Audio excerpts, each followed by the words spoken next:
Hi, Mochismo Eugene. Welcome to another video from Exit Strategy. Please like, subscribe, share the video if you found it helpful. Give it a thumbs up and pass it on if you believe someone else will benefit from it. I would appreciate that. Let's talk about perception of an empath as opposed to perception of a narcissist. Perception of an empath is a gift from God, as opposed to the perception and the preconceived ideas and delusions of a narcissist are straight from the pits of hell. The difference of that darkness and light is a big deal, because the gift from God are all good gifts, and we know this because we don't wish anyone any harm. We don't wish any ill will against anyone. And when we perceive, or our perception takes in certain things, or we observe certain things, we tend to find the common good in that thing. Even if it's something that we believe we could benefit from, that we would like to see other people, we wouldn't want to see anyone harmed for the sake that we could benefit from it. If we could get ahead, it is not in a malicious way. We would like to get ahead for the sustainability of ourselves and those around us, loved ones, friends, and family. We want to see people flourish. And when we find that there are people that have ill intentions, ill will, we get on the defense, perception-wise, if not physically-wise. We definitely get on the defense, and our perception tells us a lot of times when this imminent danger is amongst us. With a narcissist, they don't sense imminent danger because they are the imminent danger. This is why oftentimes they will shoot their own foot off. They will continue to do things in a very malicious, reckless, overt, extreme, intense way, because it makes them salivate. They get excitement from this chaos of seeing someone hurt or harmed or doing something deceitful. And so they get so high off of their own supply till they cannot see the forest for the trees.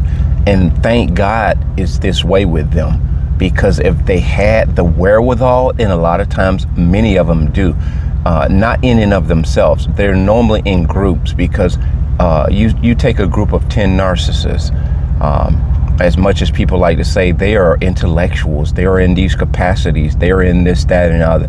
They're in these capacities, but they cannot think on their own.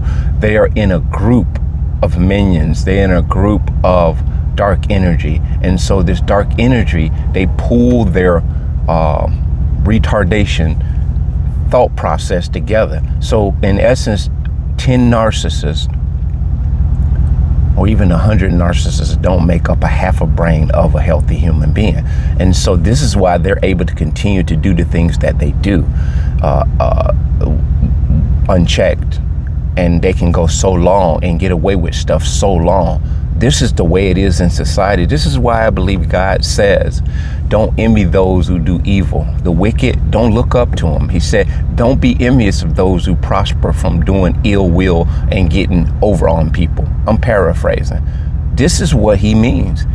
Don't get envious, but a lot of times, even some empaths who are not aware and in tune with who they are and their design, God, design purpose, and they step out of their original persona and they get into this rat race or in this clique, and they start playing the narcissist game. You'll see them in capacities of work, whereas they will see everything but won't say anything. They'll go along to get along. They'll do whatever they need to do to make their paycheck, to keep their house note, to keep their car note paid, so they can go to work and sustain their seemingly livelihood. But they're taking hush money. They're cutting deals with the devil. Their integrity is in stake. And you may say, a lot of them might say, well, I don't care. If you could read their thoughts, they don't care about their integrity. As long as they can ride around in the newest car and they can sit up in this little house in the country and just see all the chaos and see all the riffraff and all the diabolical stuff that's being done to innocent, helpless people, they're fine with that. And not to get in a tangent with this, but this is so, I want to say complex, but it's such a well-oiled machine, and we see it. We see it. You who are awakened, we see it. We just, in times before, we didn't know how to capture it in terms to verbalize it. But when God awakens you, you're able to speak about this. You're able to put this in context. You're able to tell people, you're able to talk people out of their thoughts and bring their thoughts to the table so they can see them. And so this is what we're trying to do. We're trying to speak for those who otherwise wouldn't be able to speak. What you see that's going on, oftentimes, that's exactly what's happening, especially if your perception and your intuition is telling you. You are seeing exactly what is happening.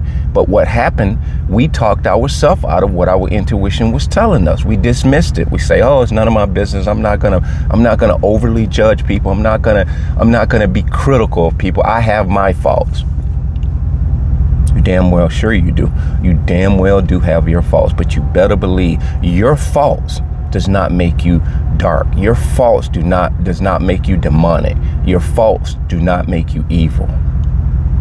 That's the only thing there are. They're faults.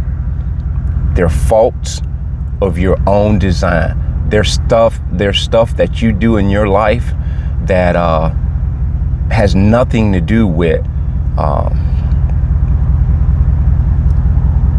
your spirit as a human being. You do things based on your flesh.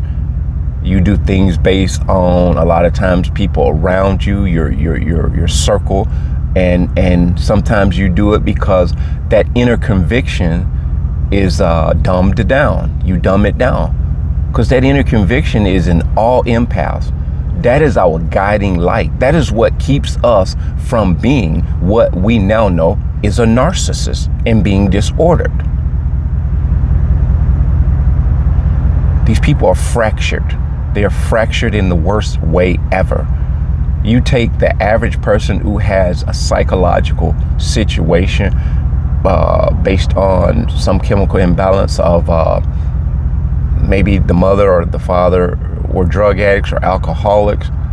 Nothing, no psychological disposition trumps or even pales in comparison to a narcissist. Because a narcissist, although they're not fully aware of who and what they are very well aware of their propensities to do evil and harm to other people. They love it. They have mastered the art of chaos. And so when your perception starts to kick in and you begin to start seeing this stuff in a way unlike you've ever seen it before, and you're able to even sometimes put it into words. This is when you're ready to talk to the masses about what you see, what you have perceived, and you verbalize it to people who you may often think are not even concerned about it. There are people that are very, very, very hungry to know why they're in the situation they're in, and they have no one to assist them in realizing they're right. Their hunch was right. Their hunch was right. You know, this world is going to continue to have the very disturbed, dark, atrocious unaliving of people, because when the truth is being spoken, evil wants to shut it up. And a lot of times, if they can't put you in an institution, they cannot distance themselves from you by terminating you, firing you. They're trying to mute the empath. This is what the world at large are trying to do. And again, some of these empaths that are not awakened, unfortunately, they have gotten into this clique of get along, go along, to get along. They are very much a big part of why this problem of awakening people is so much of a slow crawl, because they are the ones oftentimes, not all the time, but a lot of them are just, like I say, they made peace pacts with evil. They have decided to just take the high road, to say, let that person fend for themselves. You've heard the term dog eat dog world. A lot of us empaths out here who are not quite awakened, we need to stop playing in the reindeer games with evil, because it will catch up with you. Trust and believe. You can be your own worst enemy. You can do wrong all by yourself. You can create your own things that you have to give account for. But if you're keeping up with the Joneses, if you're going along to get along,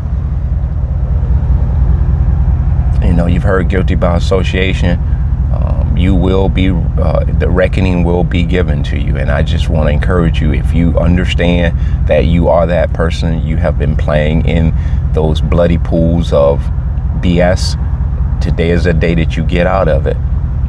Detach. That's going to be the hardest thing for you guys to do, because you form these fake bonds with these people. You authentically were in this situation or these friendship groups, but they don't have your best interests at hand. They will stab you in the back while they're looking at you. And many times you have been slighted. You have been cutthroated. I don't know if I could use that word on here, but you have been duped. And what did you do? You went back for more. You didn't cease and desist that friendship. You gave them a pass. Any friend that does you bad and creates a wicked environment for you and puts your life and your safety and your welfare in jeopardy, and you continue to want to be involved with them, something is very wrong with you as an individual. You are codependent in the worst way. And that's the thing. We all have been codependent. You just don't want to be alone. You don't want to not have friends. You want to have people around you. You just don't need it. You don't need it. In 2025, the best way to move is solo. You will always have time to get friends. But friends are people who you rarely see, but are always there. Remember that, guys. That being said, bless.